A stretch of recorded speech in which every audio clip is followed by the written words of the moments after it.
بسم اللہ الرحمن الرحیم۔ السلام علیکم ورحمۃ اللہ وبرکاتہ۔ موجودہ نامناسب حالات میں روزانہ کم از کم 40 مرتبہ یہ قرآنی دعا پڑھ لیجئے، بہت فائدہ ہوگا انشاءاللہ۔ اس دعا میں توحید، تسبیح اور استغفار تینوں چیزیں موجود ہیں، لہٰذا کم از کم روزانہ 40 مرتبہ پڑھ لیجئے، بہت فائدہ ہوگا انشاءاللہ۔ دعا کیا ہے؟ بسم اللہ الرحمن الرحیم، لا الہ الا انت سبحانک انی کنت من الظالمین۔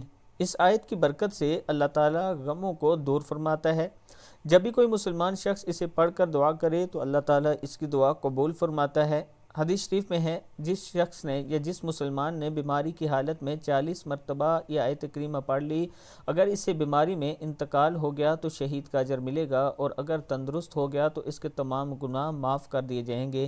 اس دعا میں توحید، تسبیح اور استغفار تینوں چیزیں موجود ہیں، لہٰذا کم از کم 40 مرتبہ یہ دعا پڑھ لیجئے۔ السلام علیکم ورحمۃ اللہ وبرکاتہ۔